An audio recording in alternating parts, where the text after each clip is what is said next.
Assalamualaikum warahmatullahi wabarakatuh. Perkenalkan semua, kami dari kelompok FRI 43119 ingin mempresentasikan tentang praktikum sistemasi. Nah, sebelumnya saya ingin memperkenalkan kelompok saya dulu. Yang pertama ada Aura Shirin Salsabila, yang kedua ada Iqbal Lingadagara atau saya sendiri, dan yang terakhir ada Vidya Renufani. Selanjutnya teman saya ingin menjelaskan mengenai materi yang akan disampaikan. Terdapat dua sistem dalam sistem produksi, yaitu push system dan pull system, di mana push system yaitu sistem keputusan tentang bagaimana material akan mengalir melalui sistem yang dibuat secara terpusat. Contoh dari push system sendiri yaitu melakukan produksi tanpa harus menunggu permintaan.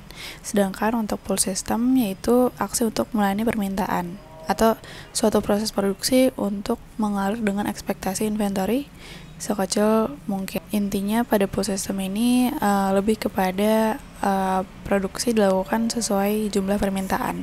Pada modul 0, kami diminta untuk membuat bill of material dan menghitung standard time dari proses perakitan mesin Stirling.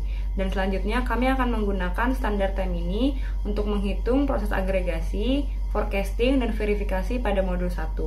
Selanjutnya, pada modul 2, kami harus menghitung perencanaan agregat, perhitungan data kapasitas, disagregasi, dan membuat master production schedule. Serta kami juga akan menghitung total cost dari masing-masing alternatif dan strategi menggunakan data standard time, forecasting data yang sudah kami buat pada modul sebelumnya, yaitu pada modul 1. Selanjutnya, pada modul 3, kami diminta untuk membuat raw cut capacity planning dengan beberapa teknik, yaitu teknik bola dan teknik CPOF.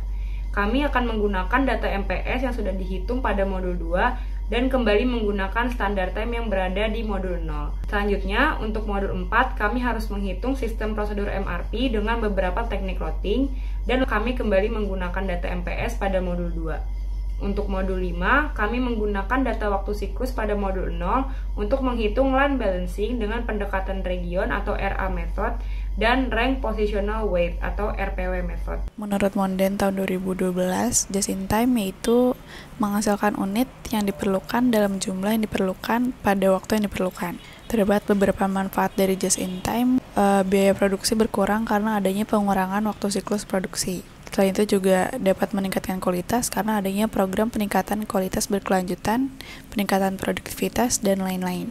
Sedangkan tujuan dari just in time sendiri yaitu untuk mengintegrasikan dan mengoptimalkan setiap langkah dalam proses manufaktur, menghasilkan produk berkualitas sesuai keinginan pelanggan, cost reduction, dan lain-lain.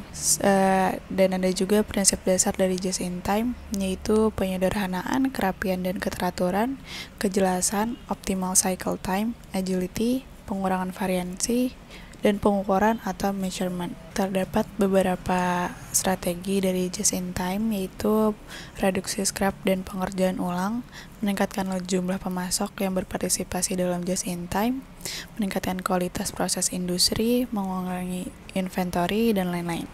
Menurut Hirano, tahun 2009 adalah segala sesuatu yang tidak menguntungkan karena tidak memproses apapun serta tidak memberikan nilai tambah apapun. Dari waste ini terbagi menjadi beberapa jenis. Yang pertama ada waste jenis defect, yang kedua ada overproduction, yang ketiga ada whiting, yang keempat ada waste human potential, yang kelima ada transportation, yang keenam ada inventory, yang ketujuh ada motion, dan yang terakhir ada overprocessing. Selanjutnya Kaizen menurut Kumar and Suresh tahun 2009 yaitu sebagai perbaikan yang berkelanjutan dalam segala hal. Tujuan dari Kaizen ini yaitu untuk menghilangkan pemborosan atau menciptakan nilai lebih bagi pelanggan secara kontinu atau secara mendatang. Alat-alat JIT yang pertama ada yang namanya Kanban. Kanban adalah metode yang mengendalikan aliran material melalui sistem manufaktur JIT dengan menggunakan kartu. Kanban ini terdiri dari dua jenis, yaitu yang pertama Kanban pemesanan dan Kanban penarikan. Yang kedua ada 5S. 5S digunakan untuk menciptakan dan memelihara agar tempat kerja menjadi lebih teratur. Elemennya ada Seiri, Shitsuke, Seiton, Seiso, dan Seiketsu. Yang ketiga ada Pokayoke. Pokayoke adalah teknik kontrol kualitas total yang memastikan produksi dari cacat, seperti pemeriksaan kesalahan. Dan yang terakhir adalah Visual Factory. Tujuannya adalah untuk dapat memahami status area produksi dalam observasi singkat tanpa harus melihat komputer. Elemen Visual Factory ada Visual Control dan Visual Display.